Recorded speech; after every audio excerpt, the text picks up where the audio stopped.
이제 하나님 말씀은 다니엘서 4장 19절입니다.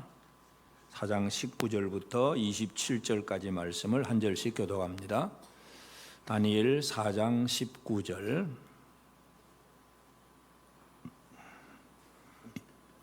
제가 먼저 읽습니다.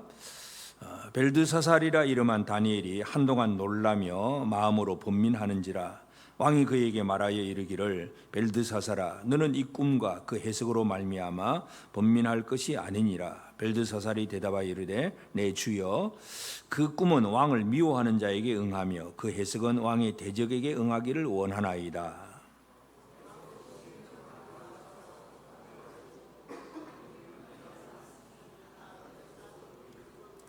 그 잎사귀는 아름답고 그 열매는 많아서 만민의 먹을 것이 될 만하고 들짐승은 그 아래에 살며 공중에 나는 새는 그 가지에 깃들였나이다.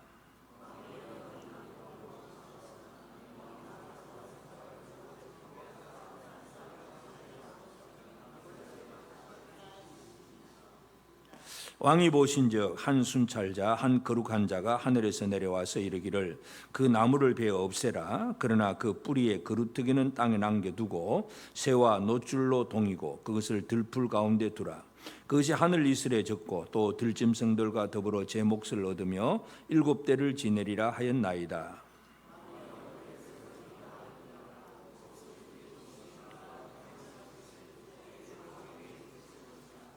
왕이 사람에게서 쫓겨나서 들짐승과 함께 살며 소처럼 풀을 먹으며 하늘 이슬에 젖을 것이요 이와 같이 7대를 지낼 것이라. 그때에 지극히 높으시니가 사람의 나라를 다스리시며 자기의 뜻대로 그것을 누구에게든지 주시는 줄을 아시리이다.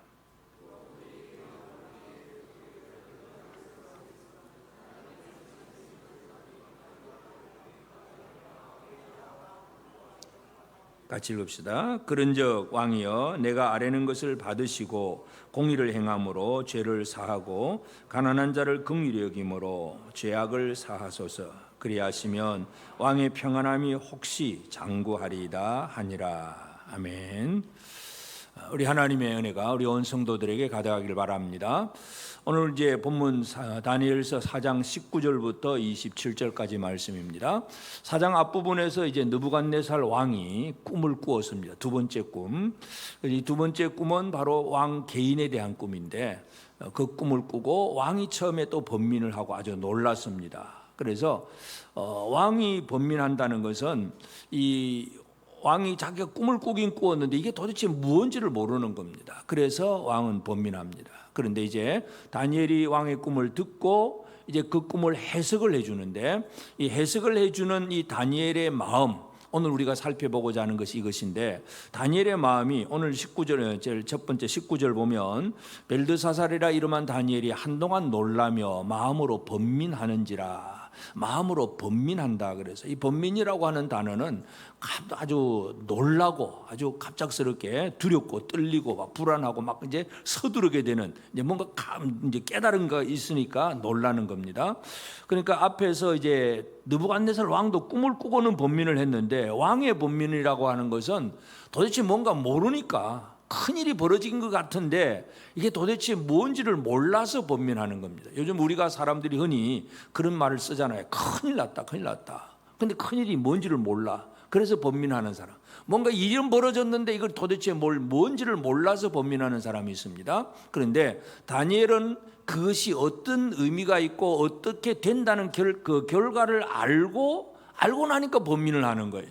이것이 이제 오늘 우리가 살펴보고자 하는 것인데 다니엘의 번민은 이 왕의 꿈을 알고 이제 해석을 해주면서 자, 이 꿈을 이제 알았으니까 왕에게 알려줘야 되냐 말아야 되냐 이제 이런 생각 속에서 번민을 하게 됩니다. 그래서 이제 이 다니엘과 그 느부갓네살과의 관계를 우리가 잘 이해한다면 느부갓네살은 다니엘에게 있어서 어떤 사람입니까?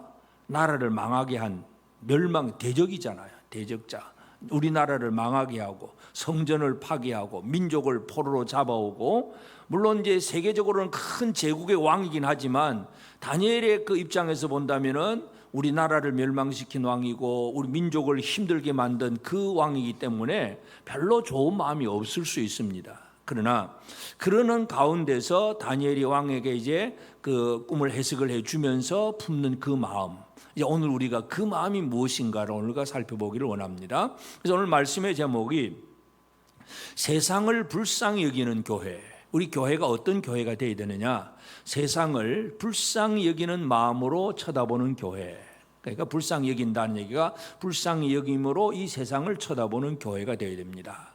우리는 이 세상 속에 살고 있습니다. 세상은 사탄이 지금도 공중의 권세 잡은 자가 다스리고 있고, 또 이 세상은 심심하면 교회를 향해서 대적하고 핍박하고 여러 가지 많은 어려움을 주는 것이 바로 이 세상입니다. 그래서 그냥 단순히 우리가 내 편이 아니다고 생각을 하면 쉽게 미워하고 정죄하고, 이건 너무나 잘 알 수 있습니다.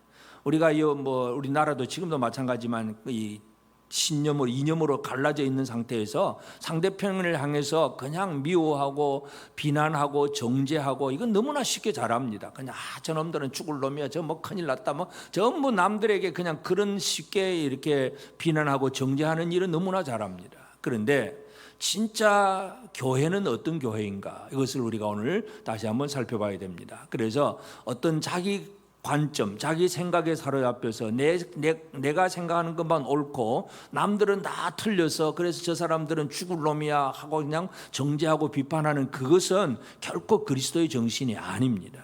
그래서 성경 속에서 우리는 이 다니엘의 마음을 읽어보면서 이 마음이 어떤 마음이고 오늘 우리가 어떤 마음을 품고 살아가야 되느냐, 우리는 이 세상을 불쌍히 여길 수 있는 그런 마음을 품고 쳐다보는 그런 교회가 되어져야 됩니다. 그래서 우리 교회는, 재건부평교회는 어떤 교회이냐? 세상을 불쌍히 여기는 교회입니다. 이 교회로 살아가는 우리 교회 되어지기를 원합니다. 이제 하나님께서 이 다니엘로 하여금 왕의 꿈을 해석을 하게 합니다.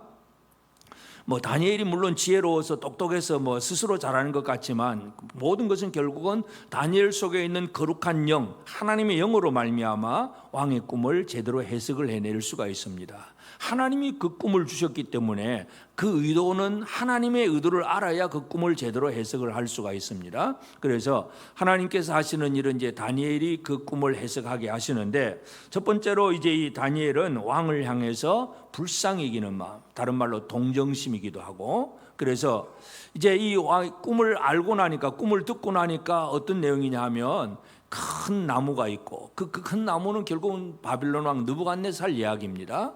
그 느부갓네살 그 나무 그늘 아래 공중에 새들도 깃들이고 들짐승 들어와서 먹을 것도 있고, 그 안에 완전히 어떤 생태계가 잘 되어 있고, 많은 사람들 또 많은 어떤 무리들이 그 영향력 속에서 살고 있는, 그것이 바로 이 큰 나무 이야기입니다.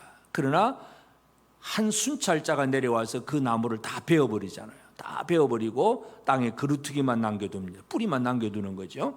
이제 이런 상황, 이것에 대해서 이제 다니엘이 분명하게 해석을 해주면서 이제 말을 해야 되는데, 말하기 전에 다니엘의 마음이 바로 어떤 마음입니까? 놀라며 마음으로 번민하는지라.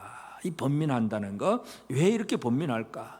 내가 미워하는 사람 같으면은 너는 이제 망할 거야 하고 한마디 큰 소리 빡 치고 그냥 널 정죄하고 그냥 선포하고, 요나처럼 이 니느웨 사람들은 멸망할 거야 하고 그냥 그래도 되잖아요. 여러분, 요나가 니느웨에서 갇혀 외칠 때는 동정심이라는 거, 불쌍형이라는 게 없었어요. 그냥 막 어쩔 수 없이 가서, 처음에는 안 가려고 하다가 어쩔 수 없이 가가지고 그냥 외치잖아요. 동정심도 없이 그냥 외치는 겁니다. 그런데 다니엘의 마음을 보면, 비록 자기 나라를 멸망시킨 왕이긴 하지만 그가 망할 것, 그가 당할 고난, 그것을 생각하니까 자, 이거 말을 해야 될까 말까 싶은 그 마음의 갈등이 생기는 것, 이것이 바로 다니엘의 번민입니다. 오늘 우리는 이 번민의 의미는 바로 그 왕에 대한 불쌍히 여김이라는 사실을 우리가 기억을 해야 됩니다.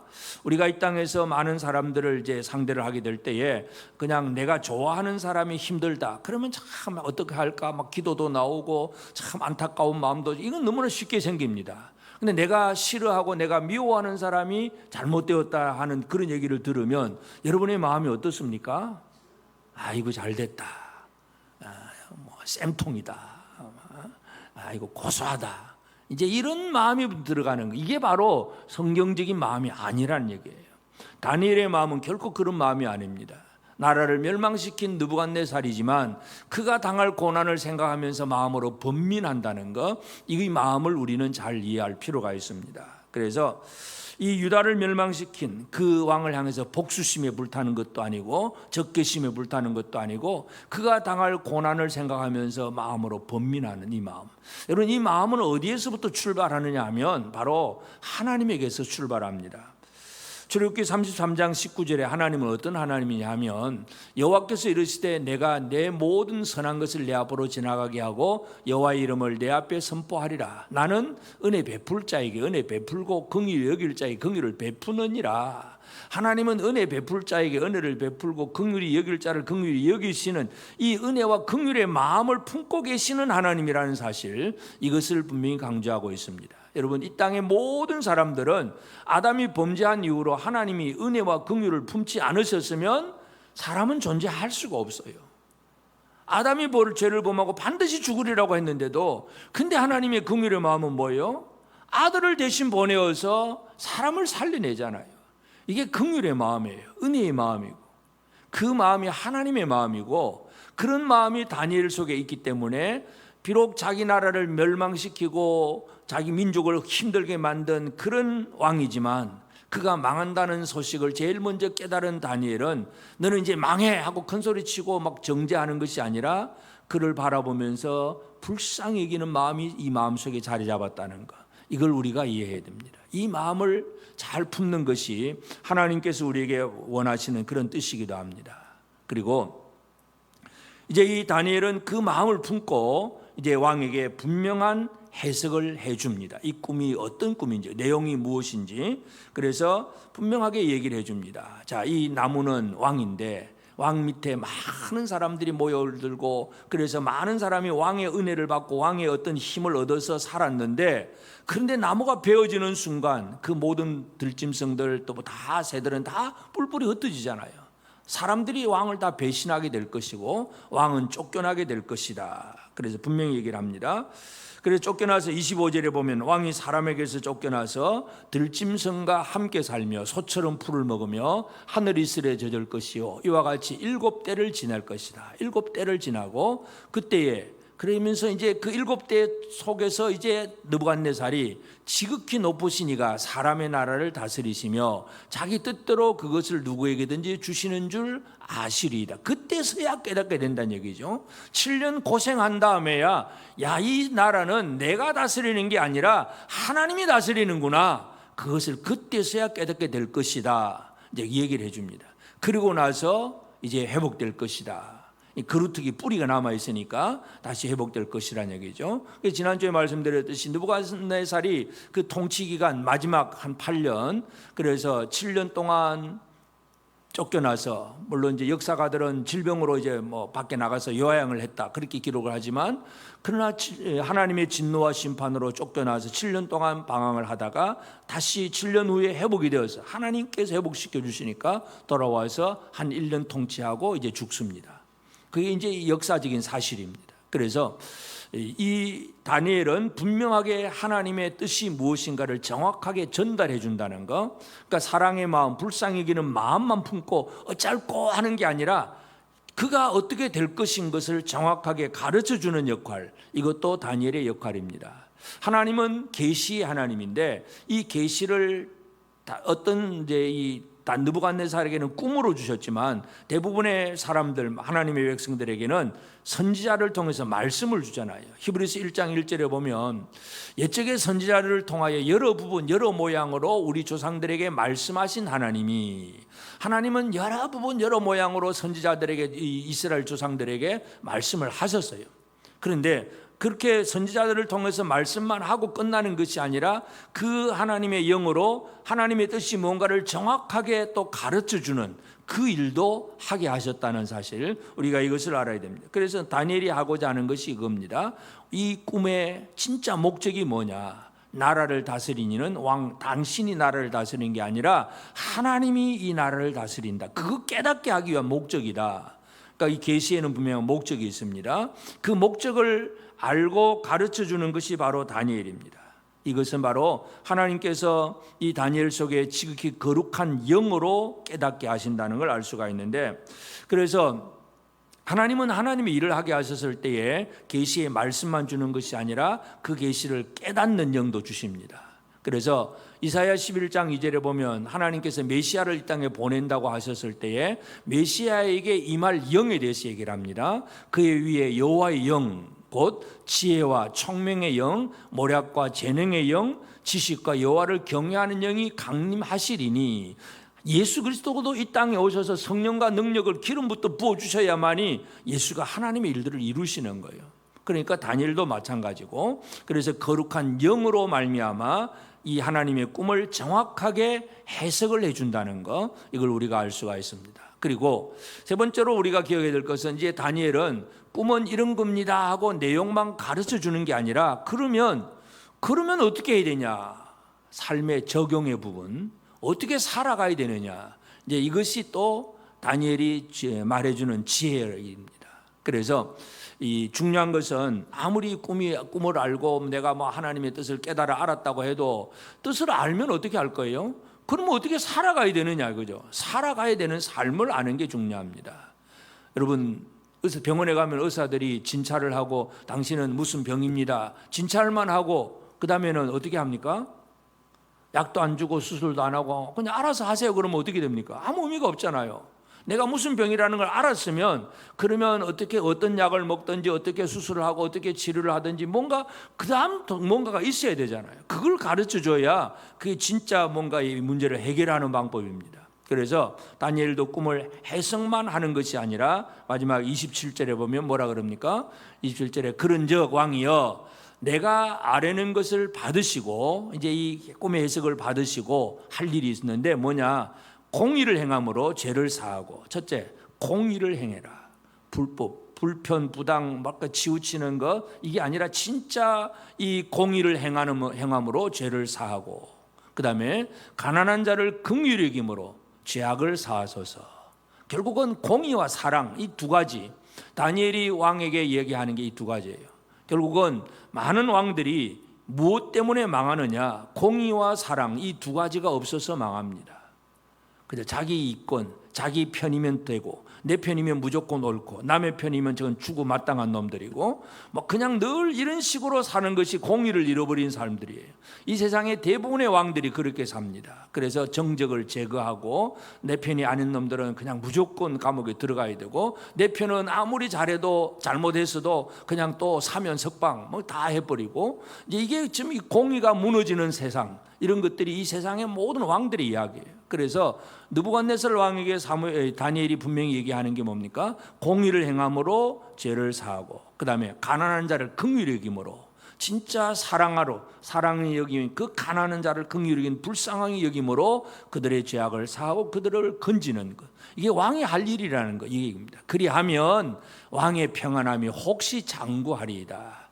그리하면 7년 이 어떤 고난이 없이 왕의 평안함이 장구하리이다. 이렇게 이 꿈을 해석만 해주는 것이 아니라, 그렇기 때문에 이렇게 살아야 됩니다 하는 사실, 이것을 제시를 해준다는 것. 그래서 이 비전을 제시해 주는 것, 이거 다니엘이 하는 거고, 비전을 제시하는 것이 바로 꿈을 자기의 삶에 적용하는 내용입니다.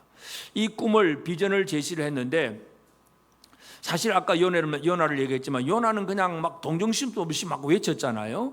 그런데 참 아이러니하게 니느웨 사람들은 오히려, 니느웨 그 사람들은 요나의 말을 듣고 오히려 스스로 막 금식하면서 막 회개를 합니다. 삶의 적용을 스스로 알아서 하는 거잖아요. 물론 하나님께서 그렇게 하게 하셨다고도 우리가 이해할 수 있겠지만, 요나서 3장 10절에 보면 하나님이 그들이 행한 것, 곧 그 악한 길에서 돌이켜 떠난 것을 보시고 하나님이 뜻을 돌이키사 그들에게 내리라고 말씀하신 재앙을 내리지 아니하시니라. 뭔가 이 계시를 듣고 말씀을 듣고 깨닫고, 우리가 이렇게 잘못 살았구나, 이제 바로 살아야지, 돌이키면 악한 길에서 돌이켜 떠난 것을 보시고 하나님도 뜻을 돌이키십니다. 이게 우리가 잘 이해해야 될 문제입니다. 그래서 느부갓네살에게 다니엘이 꿈을 해석을 해주면서 왕이 앞으로 7년 동안 이렇게 쫓겨나게 되는 이런 일이 있을 건데, 그렇지 않으려면 이렇게 공의를 행하고 진짜 가난한 자를 긍휼히 여김으로 죄악을 사하고 사랑을 실천하는 이 진짜 좋은 왕이 되면, 그러면 평안함이 장구할 것입니다. 이 비전을 제시해 주는 거죠. 이게 다니엘의 역할이에요. 그래서 오늘 우리가 이 꿈을 해석해 주는 다니엘을 보면 어떤 마음으로 하느냐, 어떻게 분명한 하나님의 뜻을 펼쳐 보이느냐, 그 다음에 펼쳐 보인 다음에 어떻게 합니까? 그러므로 이렇게 살아야 됩니다 하는 길을 제시해 주는 것, 이것을 우리가 이해할 수 있습니다. 결국 이 다니엘의 삶의 모습은 바로 이 땅에 있는 우리 교회의 모습이 되어져야 됩니다. 예수 그리스도가 이 땅에 오셔서 하신 일이 바로 그거잖아요. 예수님이 이 땅에 오셔서 하시는 모든 사역이 뭐냐 하면 사람을 불쌍히 여기는, 여기에서부터 모든 사역이 출발됩니다. 예수님은 제자들을 모아놓고 제자들을 가르칠 때에 그냥 율법만, 말씀만, 이 정보만 전달해 주는 그런 분이 아니라 진짜 사람을 어떻게 사랑해야 되느냐, 이걸 얘기합니다. 여러분, 예수님이 품으신 마음이 바로 하나님 아버지 마음입니다. 하나님 아버지 마음은 우리가 에스겔서를 이미 많이 살펴봤었지만, 에스겔 34장에서 보면 34장 5절 6절에 하나님의 마음이 그런 마음입니다. 목자가 없으므로 그것들이 흩어져서 모든 들짐승의 밥이 되었도다. 내 양떼가 모든 산과 높은 맷뿌리마다 유리되었고 내 양떼가 온 지면에 흩어져서되 찾고 찾는 자가 없었도다. 하나님께서 이스라엘 백성들을 바라볼 때 이들은 길 잃은 양들이잖아요. 길 잃은 양. 모든 높은 산, 높은 맷뿌리마다 유리되었다. 다 버려졌습니다. 그 높은 산에 뭐하러 갔을까요? 그 양떼들이? 물론 동물적인 양은 그냥 꼴을 찾아가는 거죠. 그냥 눈도 어두우니까 막 찾아서 그냥 무조건 가는데, 영적으로 본다면 이스라엘이 왜 높은 산으로 갑니까? 그곳에 산당을 짓고 우상을 만들어 놓고 그것을 절해서 복 받으려고 가는 거예요. 모든 산과 높은 맷뿌리마다 유리되었고 내 양떼가 온 지면에 흩어져서 찾고 찾는 자가 없다. 하나님이 자기 백성을 불쌍히 여기는 그 마음을 품으신 거예요. 그래서 하나님은 하나님의 메시아 구원자를 보내주시는데, 그 마음이 바로 예수 그리스도의 마음입니다. 이 하나님 아버지 마음을 품고 예수님이 이 땅에 오셔서 사역을 하시는데, 예수님의 사역의 근본이 뭐냐면 마태복음 9장 36절에 보면 무리를 보시고 불쌍히 여기시니 이는 그들이 목자 없는 양과 같이 고생하며 기진함이라. 예수님이 바라보시는 것이 바로 이거예요. 목자 없는 길 잃어버린 양들, 그래서 불쌍히 여기는 마음, 이것이 바로 예수의 마음입니다. 하나님의 마음을 그대로 품고 아들이 이 땅에 오셔서 그렇게 사역을 하시고 그걸 제자들에게 보여주시는 거죠. 그러면서 이제 예수님은 하나님의 뜻이 뭔가를 정확하게 다니엘이 꿈을 해석해내는 것처럼 하나님의 뜻을 보여줍니다. 많은 그 당시에 그 종교 지도자들, 율법을 가르치고 이렇게 살아야 되고 하나님 백성은 뭘 하면 되고 안 되고 안식일에는 어떻게 해라 저렇게 해라 많은 걸 가르치지만 진짜 하나님의 뜻을 잘 드러내지를 못합니다. 그래서 예수님이 어떤 말씀하냐면 마태복음 11장 27절에 보면 내 아버지께서 모든 것을 내게 주셨으니 아버지 외에는 아들을 아는 자가 없고 아들과 또 아들의 소원대로 계시를 받는 자 외에는 아버지를 아는 자가 없느니라. 그러니까 슬기로운, 세상에서 지혜롭고 슬기로운 자들에게는 다 숨기고 어린아이들에게 나타나셨다. 이제 이 얘기를 하면서 하나님 아버지께서 다 주셨는데 아버지와 아들, 네 아들의 소원대로 계시를 받는 자 외에는 아버지를 아는 자가 없다. 그러니까 예수님의 그 사랑 속에 있는 자들에게 하나님 아버지의 뜻을 다 펼쳐 보여주신 거예요. 그래서 예수께서 하신 것은 바로 하나님의 아버지를 보여주는 거고, 우리가 예수 안에서 하나님의 뜻이 무언가를 정확하게 이해할 수 있습니다. 그러면서 예수님께서는 제자들에게 꿈과 비전을 심어주셨다는 사실도 우리는 이해해야 됩니다. 이 땅에 많은 사람들이, 물론 이제 세상의 왕들도 막 여러 가지 막 비전을 얘기하고 정책 얘기하고 이렇게 하면 잘 살 수 있을 거다고 막 이러면 정책 비전을 얘기하지만, 그런 그 세상의 모든 왕들의 비전은 결코 완전한 게 없습니다. 뭔가 이거 좀 좋은 것 같지만 안 좋은 면도 있고, 이걸 이렇게 좋다 그러면 또 저쪽은 또 안 좋은 면이 있고, 세상의 왕들은 다 그렇습니다. 그러나 분명한 건 예수 그리스도는 이 진짜 사람들에게 꿈과 비전을 제시를 합니다. 어떤 비전을 제시하느냐? 제일 첫 번째, 예수님이 이제 사역을 이제 시작을 할 때에 초기 제자들이 예수님 앞에 찾아오잖아요. 안드레가 이제 제일 처음에 왔다가 그 다음에 자기 형님 시몬을 데리고 예수님께로 옵니다. 그때 예수님이 요한복음 1장 42절에 데리고 예수께로 오니 예수께서 보시고 이르시되 내가 요한의 아들 시몬이니 장차 게바라 하리라 하시니라. 게바는 번역하면 베드로라. 너는 장차 게바가 될 거야. 베드로야. 너는 반석이야. 옆 사람에게 한번 얘기합시다. 당신은 반석이야. 그래도 안 깨는 분들 계시네. 아무리 얘기해도 소용없어. 계시를 아무리 줘도 뭐 졸고 있으면 어쩔 수가 없어. 여러분, 하나님은 우리에게 하나님의 뜻을 펼쳐 보여주시는데, 특별히 시몬이라고 하는 베드로, 갈릴리 바다에서 물고기 잡는 사람이에요. 아주 평범한 사람이에요. 그냥 하루하루 벌어 먹고 사는 사람이에요. 먹고 살려고 애를 쓰는 사람이에요. 그런 사람에게 너는 시몬이지만 장차 게바 베드로 반석이다. 너는 반석이다. 그런 얘기했어요. 그러면서 또 이 반석의 의미를 또 그 다음에 확장을 시킵니다. 그 다음에 마태복음 16장에 가보면 마태복음 16장 17절 18절에 예수께서 대답하여 이르시되 바요나 시몬아 내가 복이 있도다. 이를 내게 알게 하신 이는 혈육이 아니요 하늘에 계신 내 아버지시니라. 또 내가 내게 이르노니 너는 베드로라. 내가 이 반석 위에 내 교회를 세우리니 음부의 권세가 이기지 못하리라. 결국은 이 반석의 개념을 예수님이 너는 베드로라 해놓고, 그 다음에 베드로가 이제 신앙 고백, 예수 그리스도는 주는 그리스도시요 살아계신 하나님의 아들입니다. 올바른 신앙 고백을 했을 때에 또 주신 말씀이 너는 복이 있다 그러면서 너는 베드로다. 이 반석에 내 교회를 세우겠다. 물론 이제 이 반석을 문자적으로 해석을 해서 천주교는 이 교황이 일대 교황이 베드로고 그때부터 지금 교황이 전부 교회의 반석이다, 기초다. 그래가지고 뭐 교황을 숭배하게 하는 게 천주교입니다. 타락한 교회죠. 그러나 교황이 반석이 아니라 베드로가 고백했던 신앙 고백, 주는 그리스도시요 살아계신 하나님의 아들입니다. 믿음의 고백이 바로 반석이에요. 그 반석, 믿음의 고백 위에 교회가 세워지는 것이고, 그리고 베드로를 마지막에 어떻게 합니까? 땅끝까지 가서 모든 민족으로 제자를 삼으라. 결국은 갈릴리 바다에서 하루하루 물고기 잡아먹던 어부잖아, 어부 생활. 그냥 시골 저 바닷가에서 그냥 겨우 고기 잡아먹고, 하늘 풍랑 만나면 고기도 뭐 그냥 못 먹고 그냥 힘들게 살아가는 아주 평범한 사람인데, 그 한 사람을 뽑아서 너는 반석이다. 그리고 그 신앙 고백 위에 교회를 세우고 네가 가서 모든 민족으로 제자를 삼을 거다. 예수님이 주신 게 뭐예요? 꿈과 비전이고 해야 될 일, 살아가야 할 길, 그것을 제시를 해 주셨다는 사실을 알 수가 있습니다. 여러분, 오늘 우리 주님은 우리에게 어떤 마음을 품고 다가오셨고, 우리에게 뭘 설명하셨고, 우리에게 무엇을 심어주셨는가를 잘 이해해야 됩니다. 그래서 이제 오늘 우리 교회가, 우리 사랑하는 성도들이 어떤 삶을 살아내야 되느냐, 바로 이 다니엘과 같은 그 마음을 품고 하나님의 일들을 이루어가야 됩니다. 세상을 불쌍히 여길 수 있는 그런 교회로 세워져야 되는데, 첫 번째 우리가 가야 될 것이 바로 준비해야 될 것이 바로 예수 그리스도의 마음을, 주님의 마음을 내 마음에 품는 것. 예수님께서 아버지 마음을 품고 이 땅에 오신 것처럼 우리도 예수의 마음을 품고 살아가는 것, 이것이 중요합니다. 그래서 바울이 빌립보 교회를 향해서 분명하게 그 얘기를 하잖아요. 빌립보서 2장 5절에 보면 너희 안에 이 마음을 품으라. 곧 그리스도 예수의 마음이니. 이 마음을 품으라. 예수의 마음이다. 그 예수의 마음이 뭐예요?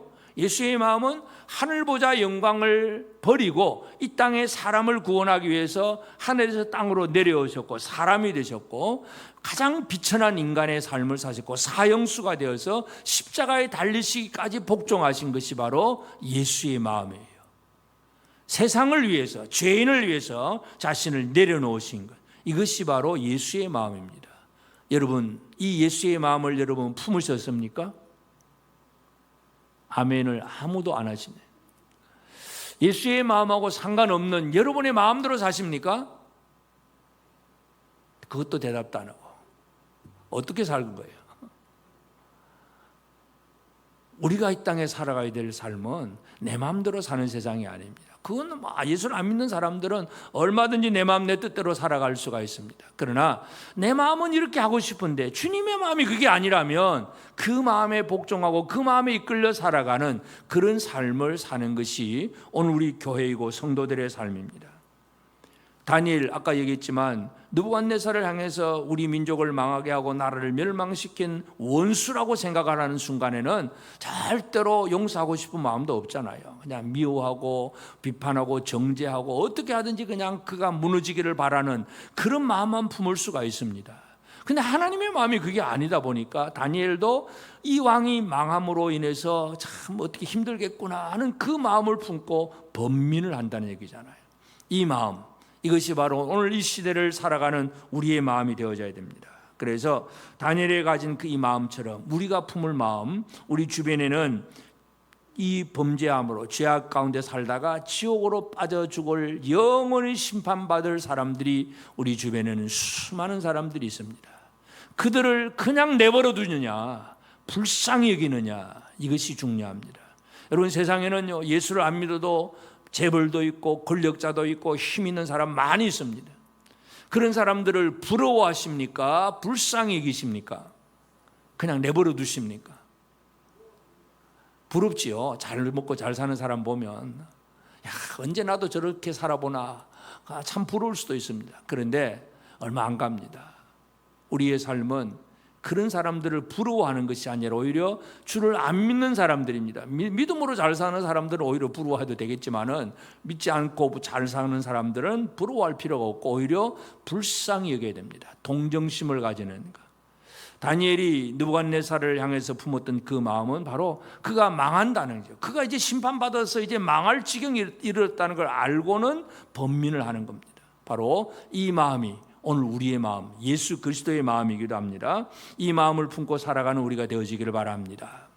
그 다음에는 우리는 또 무엇이 필요하냐면 바로 하나님의 뜻을 정확하게 알고 잘 전해줄 수 있어야 됩니다. 그러면 정확하게 하나님의 뜻을 알려면 뭐가 필요하냐? 하나님의 영, 성령의 충만함이 없이는 하나님의 뜻을 정확하게 알 수가 없습니다. 인간이 아무리 머리가 두뇌가 발달할 때 하고 뭔가 해도 하나님의 마음을 품는 것 쉽게 뭔가 될 수가 없습니다.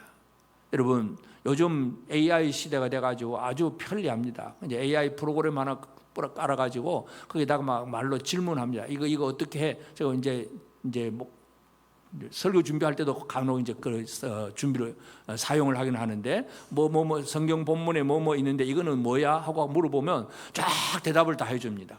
그냥 막 쫙 대답을 다 해줍니다. 그 뭐냐면 그 대답이 뭐냐면 지금까지 많은 데이터들을 다 이제 입력해 놓은 것들을 다 한꺼번에 쫙 빨리 뽑아가지고 그걸 이제 펼쳐내는 거죠. 결국은 뭐냐면 사람들이 입력해 놓은 것, 사람들이 올려놓은 글들을 한꺼번에 모아가지고 다 정리해가지고 가르쳐주는 것이 바로 인공지능 AI입니다. 그런데 그건 인공지능이고 신공지능은 아니잖아요. 하나님의 뜻은 그게 아니에요. 하나님의 뜻은 그것 가지고 알 수가 없어요.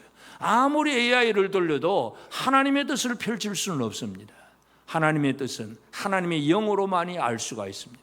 하나님 속에 있는 것, 하나님의 영으로 충만해야만이 하나님의 뜻을 깨달을 수가 있습니다. 그래서 하나님은 성경을 기록을 했습니다. 성령의 감동으로 성경은 기록되어 있습니다. 성령의 감동으로 기록된 책이기 때문에 성령의 역사하심을 모르면 이 성경을 깨달을 수가 없습니다. 베드로후서 1장 21절에 예언은 언제든지 사람의 뜻으로 낸 것이 아니요 오직 성령의 감동하심을 받은 사람들이 하나님께 받아 말한 것임이라. 성령의 감동을 가지고 하나님께 받아서 말한 것이 예언이고 기록된 성경이에요. 그렇기 때문에 그 기록된 성경을 깨닫기 위해서는 하나님의 영으로 충만하지 아니하고서는 이 하나님의 뜻을 정확하게 이해할 수가 없습니다. 또 성령은 우리 성도들에게 은사를 주셨다고 분명히 바울은 그렇게 강조하는데 고린도전서 12장 7절 8절에 보면 각 사람에게 성령을 나타내심은 유익하게 하려 하심이라. 어떤 사람에게는 성령으로 말미암아 지혜의 말씀을, 어떤 사람에게는 같은 성령을 따라 지식의 말씀을. 성령은 우리에게 지혜도 주시고 지식을 주셔요. 아까 이사야 11장에서 본 대로 지혜와 총명의 영, 모략과 재능의 영, 뭔가를 깨닫고 알게 하고 준비하게 하는 영이에요. 그래서 오늘 우리가 이 시대를 살아갈 때에 하나님의 영으로 충만하지 않으면 아무리 컴퓨터가 발달이 되고 AI가 발달돼도 세상이 사람들이 모아놓은 어떤 대답을 가지고 그걸 가지고 요약한 어떤 그런 답은 찾을 수 있을는지 몰라도 하나님이 그 상황 속에 주시는 답은 찾을 수가 없습니다. 그렇기 때문에 하나님의 영으로 충만한 삶을 살아가는 것이 중요합니다. 여러분, 성령으로 충만하십니까? 또 아멘 안 하죠. 자신 있게 좀 삽시다. 성령 충만하십니까? 성령으로 충만한 삶을 사는, 하나님의 영으로 충만해야 돼요. 지혜의 영으로, 지식의 영으로 충만하고, 그래서 하나님의 영으로 충만해야 하나님의 뜻을 알고 사람들에게 이게 하나님이 원하시는 길이다 하고 정확하게 보여주고 가르쳐 줄 수가 있습니다. 그리고 또 우리가 기억해야 될 것은 이제 이 하나님의 뜻을 분명히 이제 선포하고 말을 해야 되는데 어떻게 말해야 되느냐. 참 이 다니엘이 지금 말하는 거 참 인간적으로 보면 왕에게 정확하게 말은 해야 됩니다. 그런데 괴팍하고 또 아주 난폭한 왕이 꿈의 해석을 듣고 자기가 기분 나쁘다 싶으면 어떻게 할까요? 저놈 죽여버리라 할 수도 있습니다. 어떻게 감히 내가 멸망할 일을 얘기해?